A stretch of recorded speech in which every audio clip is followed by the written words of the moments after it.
I've got to.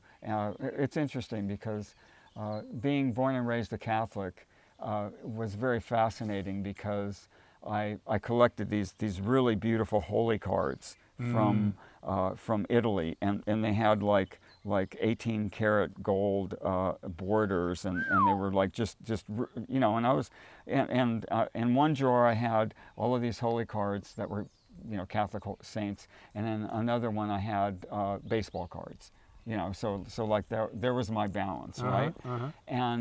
And one of the ones that I really resonated with was Saint George slaying the dragon. And I don't know if you've ever seen that, but like it's, you know, George on this mighty steed with his lance, you know, going after the dragon, and the dragon is like this. And I had the opportunity to actually see that, right? And I sat in front of it, and I really kind of meditated on it, like, what does this mean? You know, who is and was St. George, and what is the metaphor of this? And I thought, you know what? I'm not going to slay my dragon. I need my dragon sometimes. My dragon, I get chicken skin when I think about this, is that my dragon at times in my life got to come out and roar and just spit out fire and be real about how and who we are. So my just visualization of that is that I'm going to trade my lance in for a harp. And I'm going to play the harp to the dragon so the dragon can go to sleep. But when I need that dragon, dragon's there. It kind of reminds me of, have you heard of the 4 archetypes? Oh, sure. Yeah, the king, warrior, magician, lover. I mean, that dragon is the archetype of the warrior. You cannot really survive without the warrior energy. You need to have that energy sometimes where you just need to get shit done. But to always be on that energy is exhausting. There needs to be that, once again, balance of just putting that dragon or the warrior down to sleep for now, and then allowing the other archetype of, let's say, the wizard, which allows things to flow, create the magic, allows things to manifest. The lover, to be able to bring that kind of loving energy into any environment that you want to. Also, the king with its wisdom. Those are all archetypes that are essential, and you can't have just one. You must have it all. You must have it all. You know, to me, that's just like kundalini rising. I just can't be stuck here or here or here. Yeah. Because if I am, I'm not a whole human being. If I get the flow going, the heart chakra is the thing that like balances it out.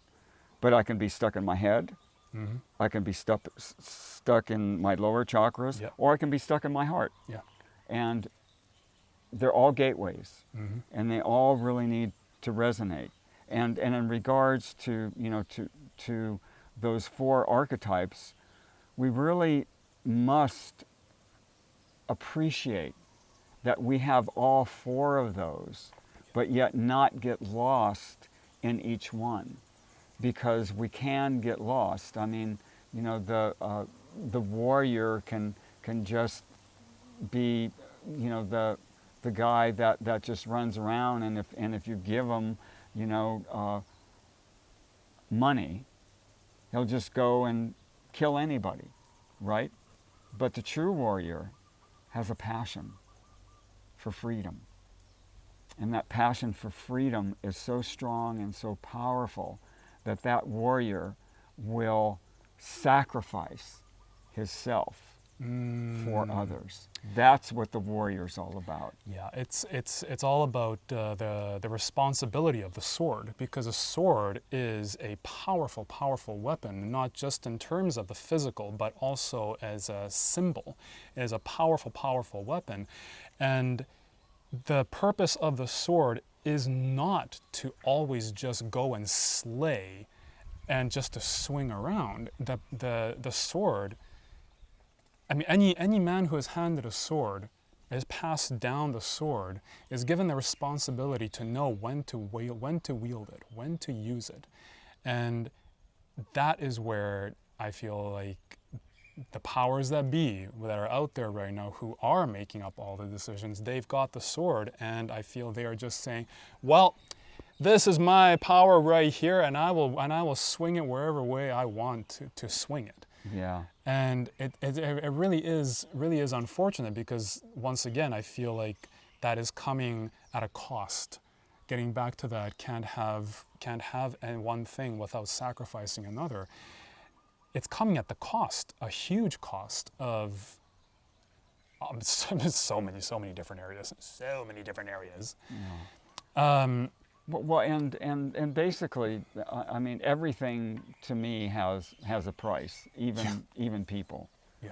And it's fascinating, because I've attempted to be whatever a good man is supposed to be, but then as I look out beyond myself, beyond my shadow, beyond all those things, is that I feel that in a lot of ways we have this aspect of what is my worth, what is my self-worth, and what am I willing at, sacrifice is one thing, but the thing is that you can't fall into the sacrificial lamb. You've got to be this being that is willing to give of themselves, but yet do it from a sense of honor and integrity, not in a sense of, well, I gave this to you, so you owe me, like the old quid pro quo. I mean, which is happening right now, which is so simple in regards to logic. I mean, gave all this to you. Now it's your turn to give back. Well, and that's the whole parental thing, which is just really wild. But the bottom line to me is that when we truly are within our own power, our own king, our own magician, our own lover, our own sense of what a warrior is, we become that matrix of kundalini rising. And we can truly stand straight and tall and say, this is what I'm about. Or not even have to say it, just be it. And allow that energy. Yeah. Because energy is real. I mean, I'll meet people and I won't even have to talk to them. But I will know that some people I'll get a knee jerk from, and other people I'll go, hey brother, so nice to meet you and hang out with you. Yeah. And others it's like, hi. Yeah.